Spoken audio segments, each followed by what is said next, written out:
Welcome to the Tech Egg. Don't get scrambled. Enjoy the video. You start by verifying firmware and TIA portal compatibility so tools match the PLC.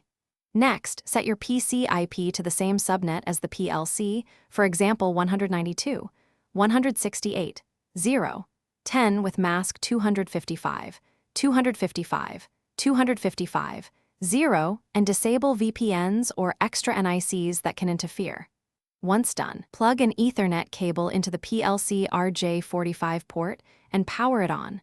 Wait for the RUN or status LED to stabilize. These steps ensure you can see the device. You now move into TIA portal. Create or open your project and add the exact S7-1200 CPU model so hardware matches. Then assign the PLC IP in the device's Ethernet settings, or use detect if your network is already correct, and prepare to download the hardware configuration.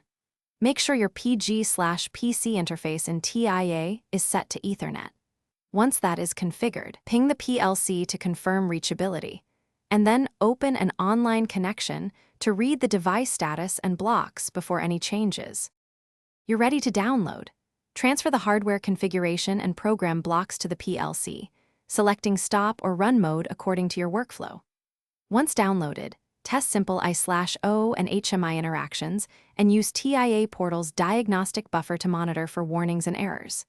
If you cannot connect or see unexpected behavior, recheck the PLC and PC IPs, disable firewalls, swap cables or switch ports, confirm firmware/TIA version compatibility, and run Step 7 diagnostics.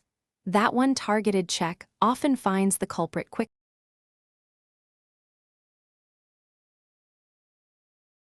Thanks for watching. Consider subscribing if I helped unscramble your problems.